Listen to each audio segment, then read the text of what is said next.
Welcome back to the channel. Today's video is going to be all about the stapler. It's a 651 series from BOSTITCH, and I got a little bit of a toolbox that I've designed for it because, well, it came in a cardboard box, right? I'm going to demonstrate the stapler. I'm going to show you exactly what I'm going to use it for, and it's going to be for vinyl siding.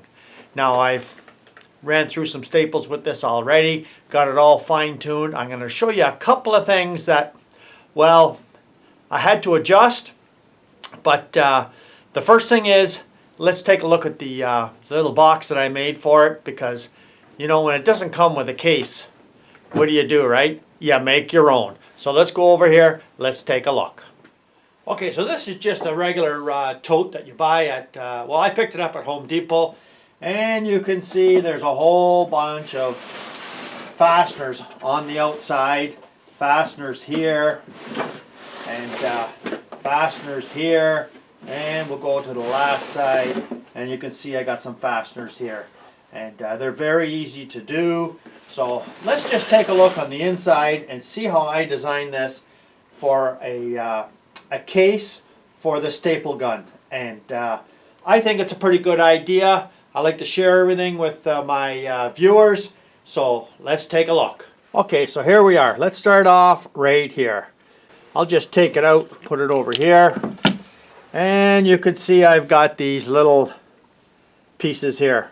Now these don't go all the way through. What they are is just pieces of PEX pipe, and I drilled the hole maybe halfway through, filled it with hot glue, stuck these pieces in, and then let it cool, and then I filled all the tubes up so they wouldn't be kind of flimsy.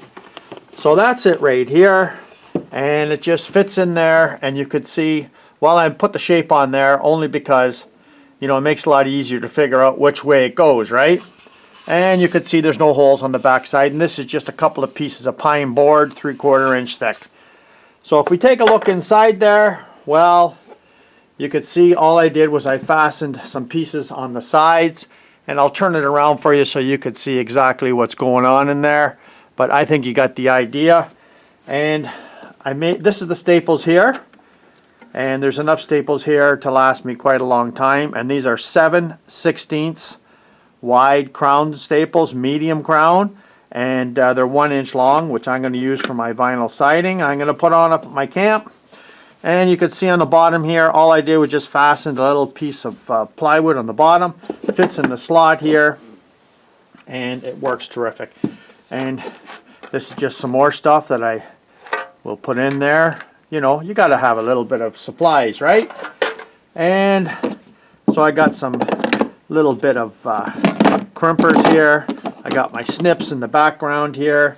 I got my tape measure that just fits on here, and this is just a piece of strapping that I used and just screwed it on both sides.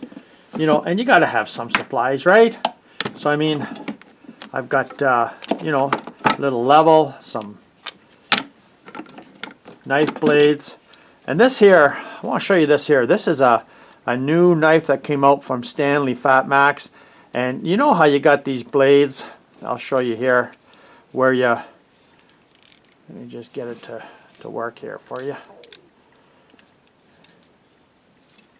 And why isn't that moving? Okay, there's some kind of a safety catch on here because I never used this yet. Oh, there it is. So that's just a safety catch, I guess, when you first get the blades. Okay, so you see how these blades come out like this? Okay, so say you want to break one off. Well, I'm not going to break one off, right?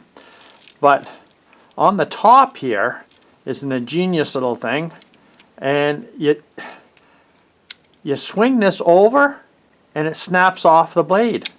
So it's got like a little, push it forward, then it snaps off the blade for you. So I thought that was pretty good. And I'll just turn the box around here so you can see more on the other side. So I got some air tool oil I just stuck on the bottom. You can see there's like a little screw that went through here. I just stuck some rubber hose on the outside so it wouldn't wear through the bottle. And a couple of squares, and you need a hammer. So that's pretty much it right there. And you can see how this just goes back on top here. And the gun fits inside nice and snug. It's not going to go nowhere, right? So what I'm going to do is I'm going to take the gun out and I'm going to demonstrate it for you and show you exactly why I think this is probably the best way to install vinyl siding. I'm not a vinyl siding expert. I tell you what, I'm far from it. But I'm going to give this a shot and I'm going to show you how the gun actually performs and what I had to do to modify this gun to make it perform the way that I think it should.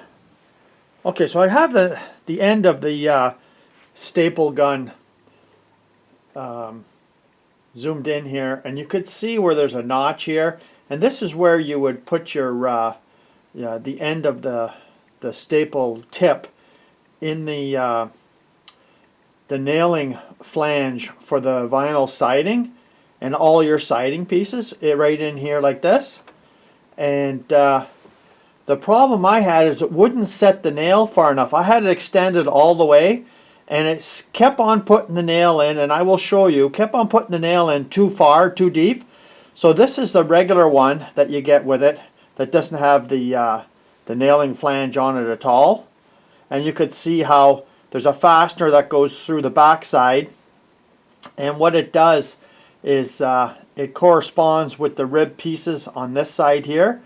And all I did was taking a file and I notched it all the way up to the last one here, so would make this go further down, and that's what happened here. It went further down.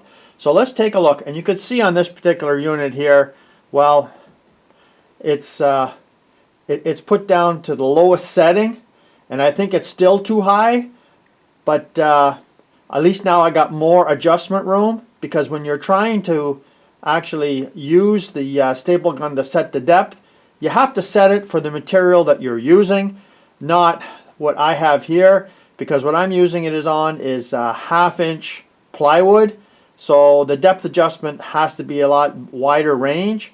So I'll show you what I've been doing with it now, and I'll show you the results, and we'll start it off with the pressure. What pressure am I running at? That makes a huge difference. This is between 70 and 120 psi.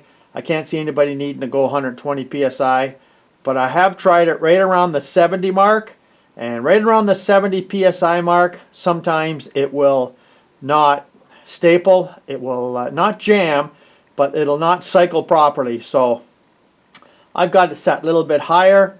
I'll show you the setting I have it at, and then I'll demonstrate it for you. So this particular staple will take staples from 1 to 2 inch. This is the 1 inch in here. And what I like about it is it's so easy to put them in. And you can see when it gets to the end here, you just press this little button and it will load it back in. And they're so easy to install. There's a slot on the end here to install them with. And that's it. It's quite easy to operate. And you can see on the back side here, this is where that particular fastener goes in. And I'll just show you the PSI here. I don't know if you can see that or not, but it's just a little bit below 80 PSI. And we'll hook it up and we'll give it a go. Okay, I got you zoomed in there pretty good there. You see how high that is?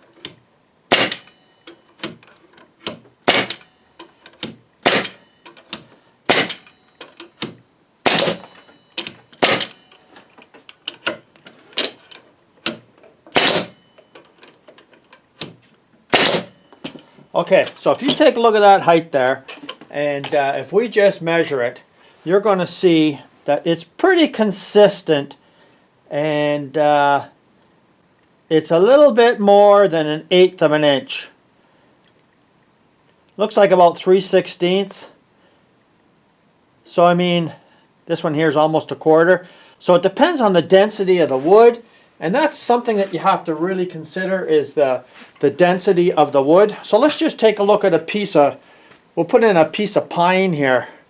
And let's just see how it does on the pine, because it's a difference in density of the wood. So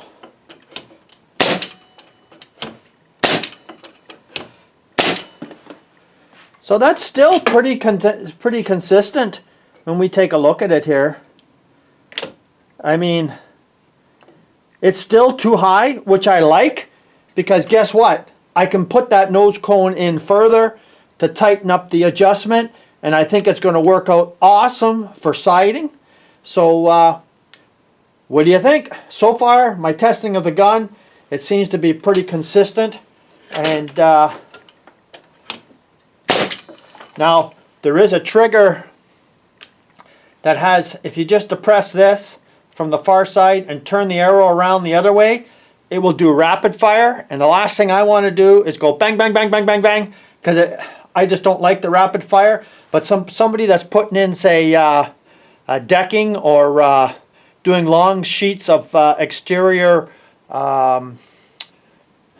siding, maybe, you know, like 4x8 sheets, or on the floor 4x8 sheets, or roofing, them kind of things. Well, yeah, doing the rapid fire would be a great thing. But so far, you know what? I'm liking it. So for many of you that have done siding, well, most of you use roofing nails. Myself, this is going to be strictly something that I'm going to challenge myself to do, because, you know, when you're putting on a lot of siding, for me, hammering in a lot of nails or going with a staple gun, I think the staple gun is a great idea. And I'll just give you a little bit of a closer up look there, and you could see how high them staples are. And for you that have done a lot of siding, you know that's plenty. That's more than enough, right? So I can still come down. I'm going to test it out on my 1/2-inch plywood that I have on the outside of my shop up north, and we're going to see how it goes. But I just like to tell you something first. Whenever I'm doing a project, I like to read, you know, on exactly what I'm doing, and I read the manufacturer's instructions on how to install siding. And I will tell you something. For the long sheets of siding that you have on your building, well, that's pretty straightforward. It's logical. It makes sense. You can't staple it down, you know, tight. It's got to have room for expansion. But I will tell you something. For all the F channel, J channel, undersill, for the rest of it, well, there's a huge discrepancy between what the manufacturer wants you to do and what's being practiced, you know, like out there with contractors. So, you know, I'm going to do it the way I see some contractors doing it. I'm not going to follow the manufacturer's instructions to the T, because for me, leaving everything loose just doesn't make any logical sense. But I'm going to go by common practice, best practice, what everybody else is doing, rather than reading the manufacturer's instructions and going entirely by that. Most of the time, I'm big on manufacturer's instructions. But in this particular case, wow, there's a huge discrepancy between what the manufacturer wants you to do when installing, you know, all the trim pieces, and what's actually done, you know, out in the field is like night and day. So you're welcome to watch me in the future put some siding on my little shop up in Northern Ontario using the staple gun, not using any nails. And I have a couple of things that I'm going to be doing that are probably, well, against all the best advice from the manufacturers, because you know what? Sometimes things just don't make sense, and you have to actually use your own sense in deciding how you want to do it. So, you know, this summer is hopefully, you know, I'd say around August, I'm going to do this, and we're going to see how easy it goes on using a staple gun. So thanks for joining me here today. If you haven't seen this channel before, you're welcome to subscribe and see an interesting project up in Northern Ontario this summer. Cheers.